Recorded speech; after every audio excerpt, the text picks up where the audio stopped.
welcome Coach Phelps. This week's game brought to you by Midwest Line.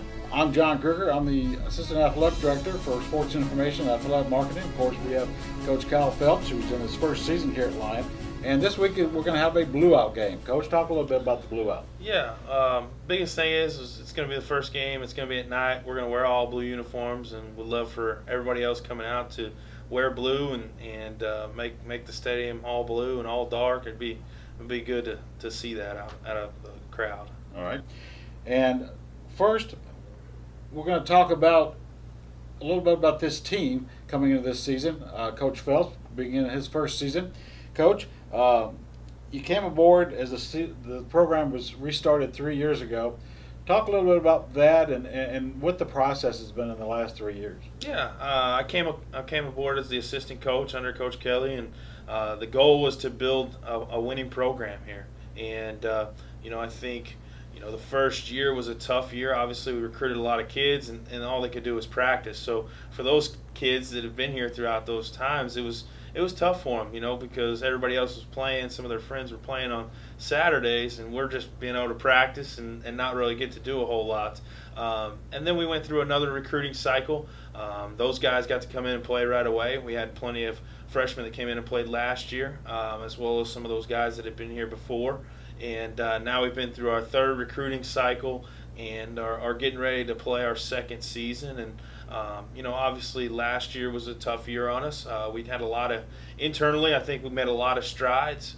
Externally, you look at the record and go, well, it was 0-11. Yeah. But our guys grew in many ways last year, and I'm looking forward to seeing us continue to grow going into this season. Now you're a Lion grad, and you've been here for the last 3 years as a coach. How important is that recruiting kids to Lion College? I think it's a big thing because you know the school. You've been here. You went to school here. So you can give them insight as to how things are here as far as the school work and the course loads and everything like that. And a lot of the professors that I learned under are still here. And so that's kind of nice to be able to come back and work alongside those people as well. And it's a big thing for sure. Let's talk a little bit about your staff. You've had a little reshuffling, a little addition to the staff this year. You hired Dell Howard, who played at University of Missouri, as your defensive backs coach. You promoted him in the spring to defensive coordinator. And then you hired Sean Daniel, who was an assistant head coach and a coordinator for a number of years at the college level. How are those two coaches going to help your team improve from last year and move forward? Both of those guys are fantastic guys, and they do a fantastic job on their side of the football.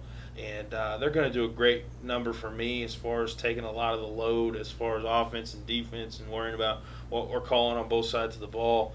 They're going to take a lot of that load off of me, obviously. And, you start with Dell. Dell's been here now. He went through our first season with us, been promoted to associate head coach now as well. He's kind of the guy I lean on in a lot of ways. He took over my role that I had previously. And, on the defensive side of the ball, he obviously has played at the highest level and in college, and he tries to breed that to our guys too. That it's not all about what we're doing here; it's about the goal of getting to where we want to be. And he works those guys hard. Those guys fly around and have fun, and that's the big thing too. All of our coaches like to have fun with their guys too. It's not. We coach them hard, but they like to have fun with them, enjoy being around our guys too. And then on the flip side, Coach Daniel, obviously his first year here, so during camp it was him trying to get to learn the new guys we had coming in, plus the returners, and what he could expect from each and every one of those. And I think our offensive players have really enjoyed playing for him.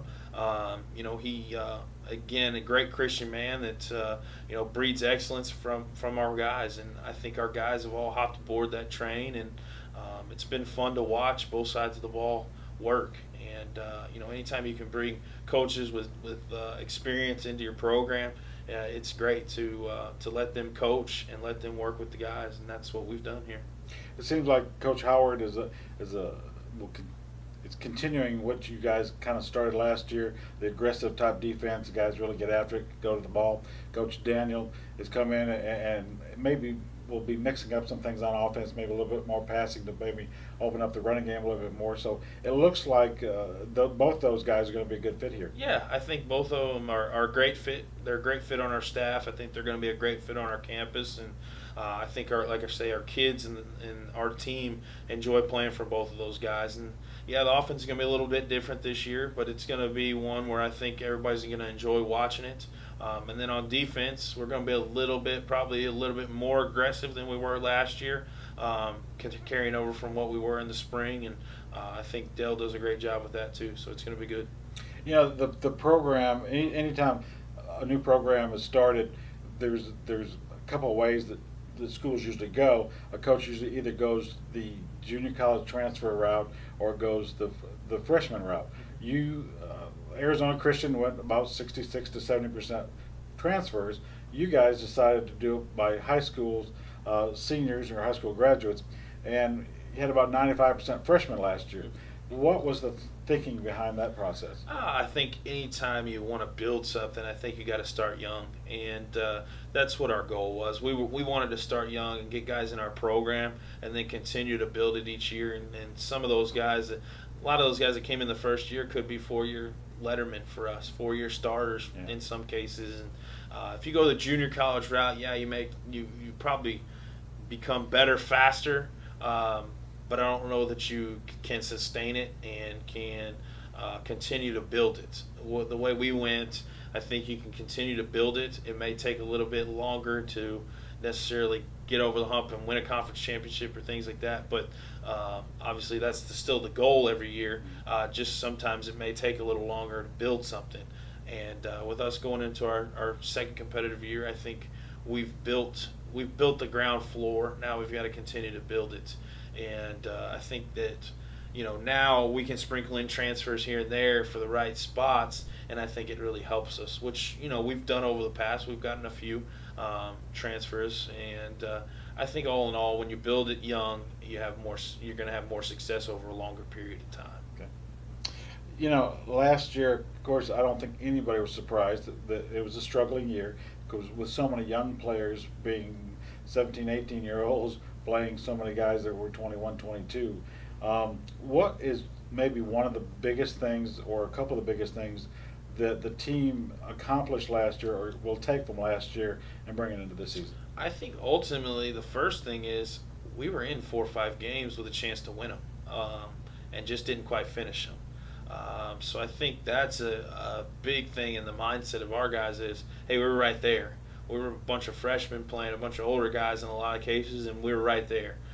We just didn't quite get it done. So I think that's one thing is we were right there in some games. Other than that, I think they're going to take away. Hey, most of them hadn't played college football before, so they went through a first competitive year of playing college football. It's a little different than high school. There's you're dealing with bigger kids, faster kids, things like that that you have to deal with. And then just the whole oversight of a season, from traveling to playing to how you take care of your body to all those sorts of things. I think those are the things that our players will take away is, obviously had chances to win, learning how to compete competitively in college, and then taking care of your body and the travel and everything it's a huge step coming from high school, where a lot of times you can drive the same day and play, whereas in college we're driving 7, 8, 12 hours sometimes to go play someone. You got to learn how to do that in a lot of ways, and I think that's what they got to do that first year. I think respect is something that, and I believe you agree, that you have to earn, and a lot of times you earn that on the field. Last year the team finished in 7th in the CSFL, picked to finish 7th again this year. What do you use to motivate the players to make that push and to challenge them for this season? Yeah, ultimately, we picked 7th. We should be picked 7th. We didn't win a conference game last year. Ultimately the motivation is that we want to go win a conference championship. That's the goal from day one, is to go win a conference championship. And, I think our guys see what we want out of them. How do we want to get it to them? We've had a tough camp up to this point of getting ready for the season opener, and Uh, it's been tough on those guys, and I think they've realized like it's going to be tough now. But the more you get into the season, hopefully the easier it becomes as far as going out and practicing every week and playing games and recovering your body and things like that.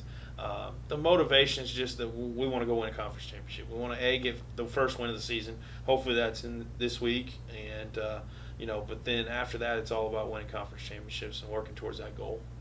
How much do the little things like turnovers and penalties? How much difference do they make in ball games, especially with a young team? I think they make a huge difference, obviously, but I think they make an even bigger difference with a younger team because the mindset mentally may be just a little bit not necessarily bad, but maybe just lack a little bit from being an older guy, a guy that's been there, done that, things like that. I think turnovers and penalties are tough on a younger team, and that's what we've preached from day one. This camp is we got to limit our turnovers, we got to limit our penalties, and we got to play good, clean football. And I think so far it seems that we're doing that in camp too.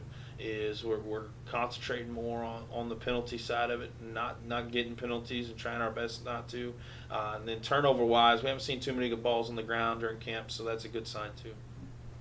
You've got a pretty good nucleus coming back. You've got 3 first-team All-CSFL guys, 3 honorable mention All-CSFL guys coming back. On offense, you return Dwayne Robinson, who's a triple threat. He played quarterback, wide receiver, and returned some kicks last year, and was an honorable mention All-CSFL at returning kicks. You've got Michael Bowles, who was the number 3 rusher in the country last year, with 1,431 yards. And then you got a tight end from right here in Batesville, Jonathan Hendricks, who's a great blocking player and it figures in to be more of the passing game this year. Talk a bit about our offense and where we're going.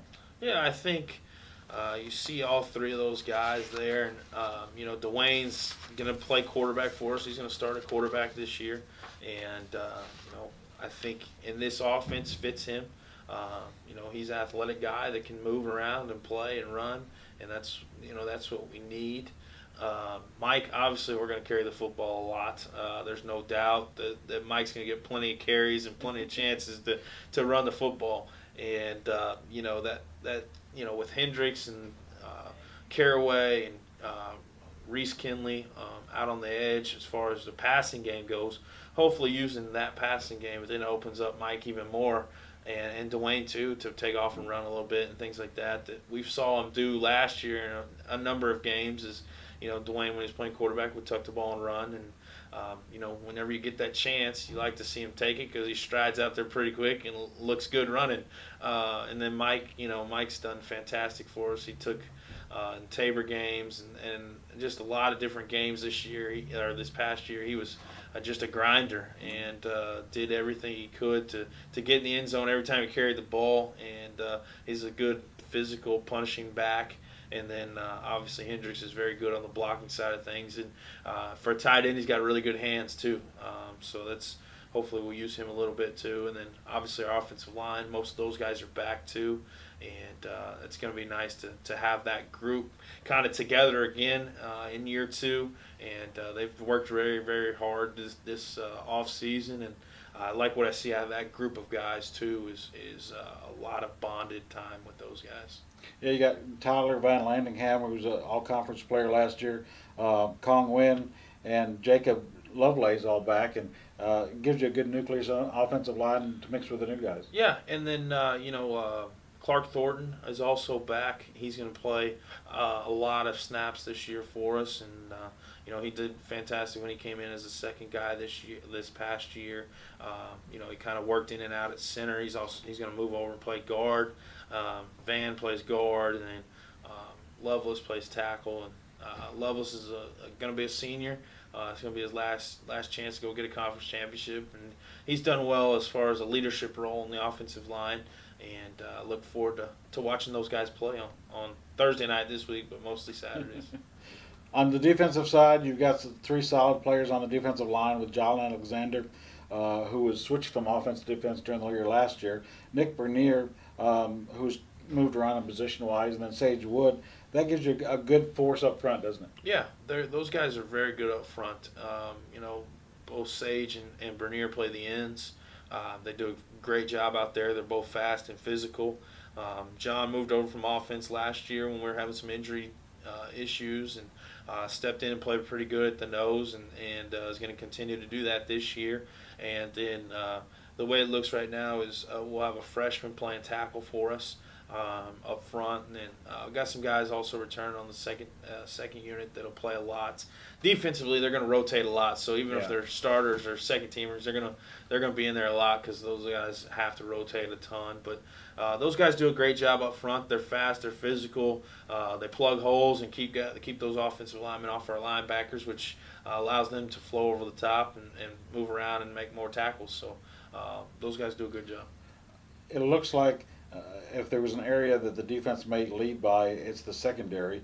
You've got some solid guys back with Stephen Benedict, who was all conference last year, Xavier Story, Trey Hawkins, and Cedric Cooney. I mean, how important is it to have returners back there with some good experience? Yeah, I think anytime, like we say, I mean, we've grown this thing, and now we have guys that are older and more experienced back there, and it makes it nice. It makes it nice that they know what's coming. They've seen a lot of things. They've been through. They've seen most of these teams we played have the same type of offense this year that they had last year, probably. So those guys are going to be able to see different keys and things and learn those things that they need to be successful. And and it helps too. It helps in the leadership role on the defensive side when you have a lot of guys back. And luckily we do on every facet of the defense. We have some returners, so it's good for our defense to have those guys back there. Those guys are vocal leaders on our team, and it's like I say, they do a fantastic job. You also have the benefit on the special teams. You've got a returning kicker from Batesville, Osvaldo Espercuerto, who I'm surprised I pronounced it right. He kicked and punted both last year. Of course, Hawkins and Dwayne Robertson both returned kicks. So you've got some experience on your special teams, too. Yeah, Oz is a great kicker. He can hit it from deep on the field goal side of things.